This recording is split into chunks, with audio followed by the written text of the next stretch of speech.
I have always seen the Darksiders games as underdogs in the industry. The Darksiders universe is both unique and special. Each game is a bit different than the last one, and in many cases it celebrates different types of games within their new entries. Darksiders 1 took its inspiration from action-adventure titles and action games like The Legend of Zelda and God of War. The sequel took what the first one had built and added a lot of RPG progression and loot. The third entry took its inspiration from the Souls series. Each entry is special and very fun. This was also a series that I never thought I would see again because Darksiders sort of got lost when THQ originally went under. But when Darksiders 1 and 2 came out for the PS4 and Xbox One, I had hoped that this excellent series would not be abandoned. The third entry had some rough spots, but with a smaller team and budget than the previous entries, the developers showed that they could deliver a quality title. This new spin-off entry is being made by the talented people behind the addictive Battle Chasers game, and this includes some of the original developers of the first two Darksiders. I'm glad to see Darksiders have a bit of a comeback, and I was excited to see another entry. Ladies and gentlemen, I present to you my review for Darksiders Genesis.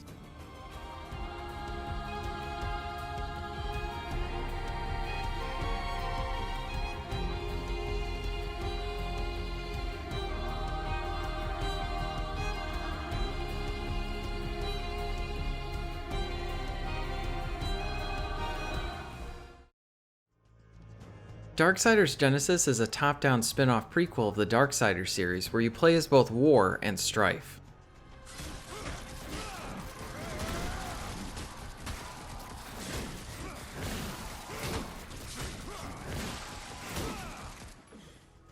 Well, at first glance, you may think that this game is a Diablo clone with the Darksiders characters, but this really feels like a complete Darksiders experience from a top-down perspective. Both War and Strife play very differently from each other.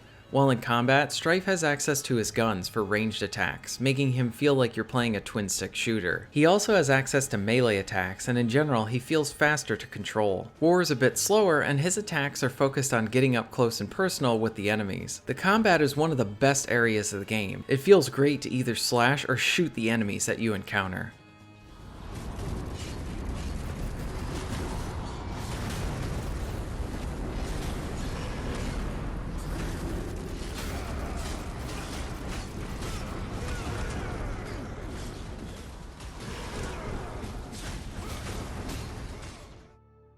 While in combat, you will have your normal attacks to use along with your character abilities, which use up some energy to be able to perform those hard-hitting moves. You will eventually get to turn into a super-powered form of one of the horsemen, and you do a lot of damage and you don't take any for a short period of time. Dodging, attacking, and using your character abilities are all great. Since the two characters feel different to control, there is some nice variety when you change up who you're playing as for the combat encounters. Combat takes up a huge portion of the game, with it also being focused on exploration. Each of the levels that you will do will have plenty of items for you to collect, and these all provide you with something useful in the game. You will not be collecting stuff just to collect it. Some of these items can be hard to find, and they involve solving a puzzle or two or using an ability that you may not have yet. The puzzle solving and abilities are enjoyable to do as you encounter a new area. Just like combat, War and Strife have access to different abilities that will help you in traversing the environment. Strife has access to these orbs that he can throw to create portals. There will be situations where you need to use these portals to allow yourself to jump up to an area that is harder to reach that you can't do with your normal jump. War can smash on these pads to create jumping points along with destroying crystals that block your path. I really like when the puzzles required some coordination between the two horsemen to overcome. The exploration will involve some platforming, but this is more serviceable and can be a bit annoying, especially with the fixed camera angle. The combat and exploration are the two main highlights along with the addictive progression.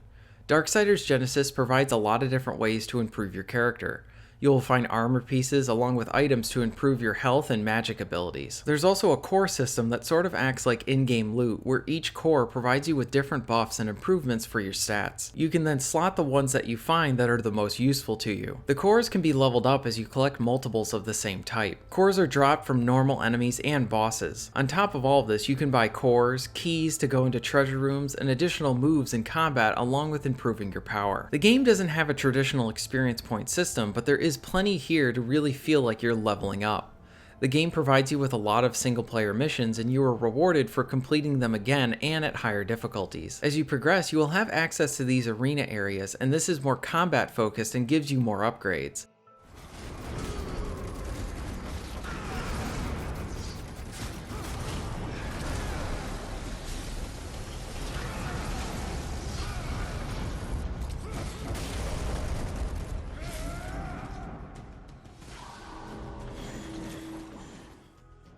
Darksiders Genesis is really impressive. The game is backed with so much content, and I like the developers were successful in translating the Darksiders feel to a top-down perspective. On top of this, the game can be played in both single player and in online and local co-op. When you are playing in single player, you can switch between both War and Strife whenever you want.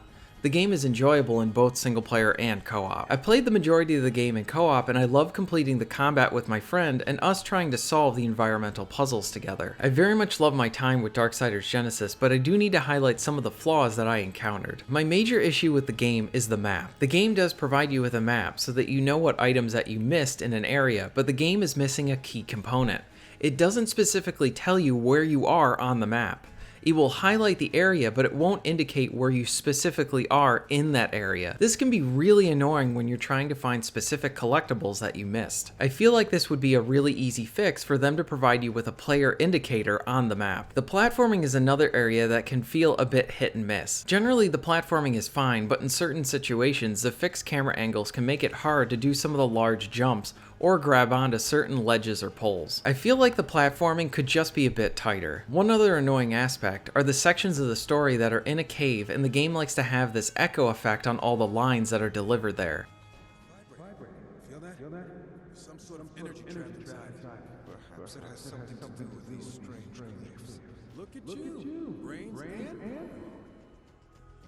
It would be fine if this was something that happened once, but this continues throughout the entire game, and it makes listening to the good dialogue a chore, especially with that echo. I understand that there might be an echo if I was actually in the cave, but it's consistently annoying to be able to have to listen to that for several minutes at a time. I would suggest to just take out the echo for these areas just to make it a more pleasant experience. The game mostly runs pretty well, but I did hit a few frame rate dips, and this would happen on and off again. There were some other bugs, like I had a situation where the enemies got stuck and we thought the enemies never spawned, but they were actually in an area but they just couldn't get to us. I had another situation where one player could pass through a gate but I couldn't. There was another short instance of me getting stuck in a wall or getting stuck in the ground, and then the game sort of fixed itself. I was annoyed at times with these issues, but the good in this game definitely outshines any of the flaws. I want to briefly touch on the story. The game does feature War and Strife going after Lucifer and fighting some of his lords. The main tale is entertaining, and what makes the story shine are the moments of interplay between War and Strife. War is more focused on honor, following the rules, and completing his mission. Strife speaks with a more youthful perspective, and he plays it a bit more fast and loose with the rules. And with these two, there's some nice moments throughout the story. Another strong element to the game is the excellent soundtrack. The Darksiders games tend to have great soundtracks, and there's no exception here. Here are a few tracks from the game.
Darksiders Genesis is a pleasant experience and an awesome game.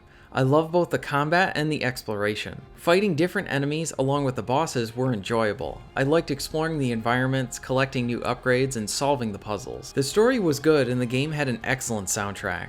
Genesis is not without its flaws, but thankfully they do not ruin the experience, and I feel like many of them could be patched to make this game even better. As a prequel and a spin-off, I think this game succeeds at both. This was the first time that we actually got to spend some time with Strife, and the prior Darksiders games usually only focused on one horseman, and it was nice to see two of them interacting and working together. This makes me excited for Strife's solo entry. I do hope that they keep making the 3D Darksiders games along with more of the top-down games like this. I think this format is perfect for more prequel titles.